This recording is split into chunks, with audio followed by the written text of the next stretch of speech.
कोलकाता के RG Kar medical hospital में 31 साल की रेजिडेंट डॉक्टर के रेप और मर्डर केस ने पूरे देश को हिलाकर रख दिया है। 14 अगस्त की रात को रिक्लेम द नाइट के प्रोटेस्ट देखने को मिले। हजारों औरतें और लोग सड़कों पर उतरे छोटे बड़े शहरों में जस्टिस की डिमांड करने के लिए। लेकिन इसी रात 40 के करीब गुंडे इस हॉस्पिटल में आकर प्रोटेस्टर्स पर हमला करने लग जाते हैं। प्रॉपर्टी को वैंडलाइज किया जाता है, पुलिस पर भी स्टोन पेल्टिंग करी जाती है और पुलिस को टीयर गैस का इस्तेमाल करना पड़ता है इन गुंडों को भगाने के लिए। कौन ये लोग थे, किस पार्टी से एफिलिएटेड थे, कोई नहीं जानता अभी। लेकिन वेस्ट बंगाल की चीफ मिनिस्टर ममता बनर्जी पर ब्लेम डाला जा रहा है इस रिपीटेड लॉ एंड ऑर्डर के फेलियर के चलते।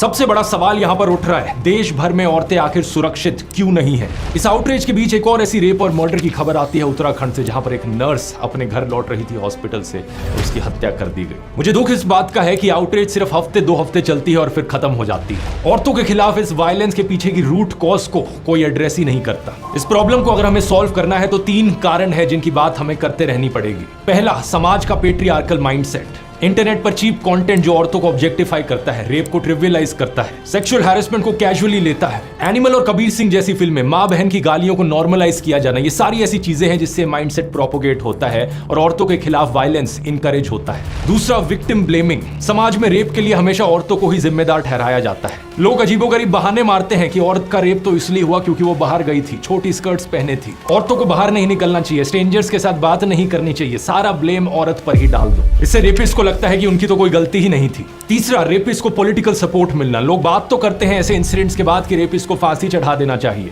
लेकिन असलियत में कॉन्विक्टेड रेपिस्ट के साथ क्या होता है ये देख लो। Convicted rapist Gurmeet Ram Rahim Singh, Haryana elections की वजह से इसे जेल से बाहर का रास्ता दिखाया जाता है। 20 साल की सजा में से इसने 235 दिन तो जेल के बाहर ही बिताए हैं। बिल्किस बानो के बलात्कारियों को मालाएं चढ़ाई जाती हैं, उन्हें संस्कारी बुलाया जाता है। बृजभूषण जैसे नेताओं को ओपनली सपोर्ट किया जाता है और कोई अगर पॉलिटिशियन रेपिस्ट बन गया तो उसके फेवर में रैलियां निकाली जाती हैं। अगर देश को सही में औरतों के लिए सुरक्षित बनाना है तो इन 3 चीजों पर काम करना होगा।